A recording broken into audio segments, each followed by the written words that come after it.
Good morning, you guys. It is Monday and it is February 10th, I believe. Another cold day out here in Austin. It's raining all week, but I am, super happy about that because we need as much rain as we can get before this hot spring and summer come along. We've actually had one of what seems like the warmest winters out here, so I'm getting a little worried about what's about to happen. Over the next couple months here. It's probably going to be record heat, I'm sure. But anyways, today I want to talk about turning your book business into a actual real business. There's certainly levels to all this, and there's going to be steps to actually arrive at where you want to get this thing to eventually. So a lot of you are working full-time, I'm sure, or part-time. You have some odd jobs here or there, and you're going out and you're getting books kind of on your off time and between jobs. That's a great first step. I think everyone should do that personally. You need to have some experience sourcing books. You need to know what it's like to go out there day in and day out and actually find those books and just kind of see what that lifestyle includes, because a lot of you might not enjoy that.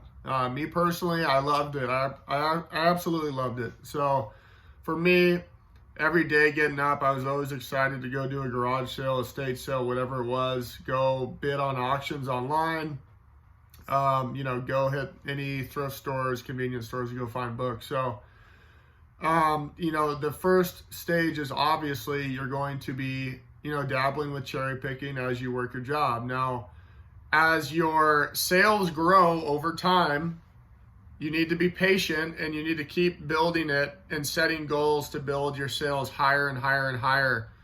For a lot of you, you're going to need to get to a point where you get somewhere between, I would say, 1,800 to 4,000 books in inventory. I know that's a wide range. It obviously depends on what types of books you source, your average payout per book, all that, but you need to establish a foundational base, okay? Because you need to be able to use that cash flow to then reinvest, also save money for eventually maybe cutting down your hours at work, maybe eventually leaving your work full time.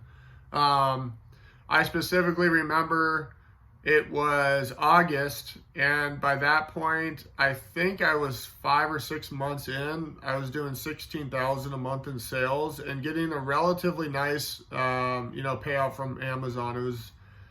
I think that month was 7,000 in payouts or so, right around there. So it just takes some time, you guys. You'll get there.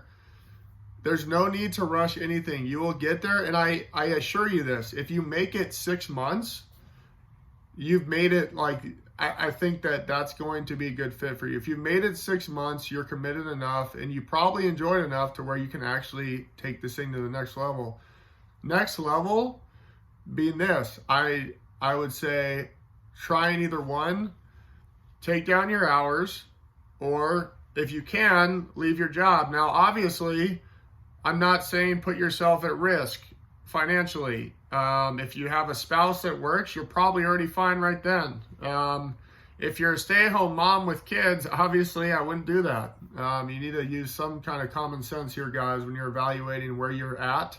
And also you need to realize that the cash flow you're making from your books, you also need to reinvest the lion's share into that. So, the next step, like I said, would be either, leaving your job. Maybe you can find somebody.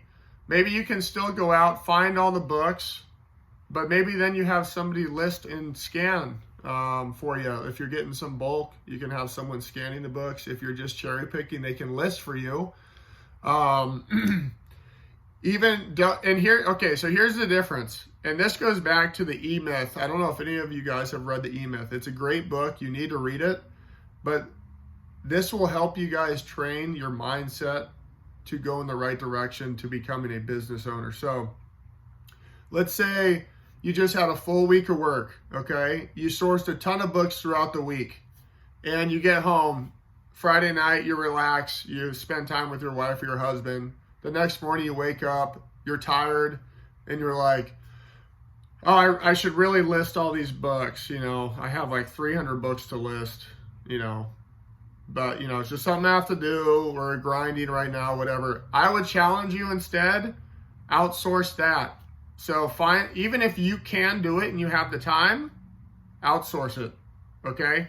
So find somebody who will list books for 25 cents a book. Some of you might say that's ridiculous. No one will do that. Actually, plenty of people do that. I've paid plenty of people to do that. And actually, if you're halfway decent at listing, you can do 100 books in an hour. So that's $25 an hour. So that's actually great pay anyways. Get them on as a 1099 contractor to list books for you. And even if you're going to be paying them, in that example, 300 bucks, what would that be? $40, I think. Is that right? Or 50? I'm not the best at math.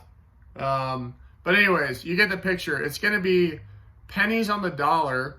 Yes, you're going to pay a little extra money for someone to do that, but you're starting to think like a business owner. You're releasing, you know, you're getting your time back, and you're outsourcing it, because I can assure you, for most of you, your time's worth more than listing books per hour. And I've gotten to that point where, yes, sometimes I have to list and scan if we're behind, but for the most part, I don't do that anymore. And it's actually made me a lot, I wouldn't say happier, it's just I get to focus on stuff I enjoy more, which is sales over the phone, finding new leads, any higher level thing, looking for new vendors, ways to monetize our duds, which we have tens of thousands of duds a week. So that would be my challenge, is to go out and do that. And also, the last thing to leave you with is follow Ray Kroc. Follow Ray Kroc's model. Get standard operating procedures. Make things so, and I'm not going to get into what those are. Just Google them if you don't know. SOPs. Get online, look at them. Make sure that when you make them, they're so easy that like a fourth grader could read them and know how to perform any job that you need for them. So instructions on how to list books, use your software and your programs you run, scanning, how to scan, what to look for, what to avoid, all that on there. So easy that anyone could do it. And I was hesitant to say caveman can do it. Put it all in a binder, a ring binder, and you're good to go there. So that's all I got for you there, guys. Again, pay a little more money, relinquish yourself from some time, and you'll be able to use that time to, you know, look into things that are going to have a much bigger impact on your business. You know, even today, I came in here and I was like, gosh, we have to list so much right now. I need to start listing. I was like, you know what?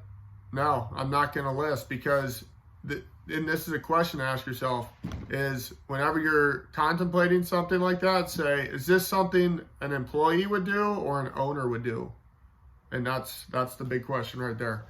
So anyways, guys, have a great day. Please like if you liked, and subscribe if you are not already, and we will talk soon. Have a good day.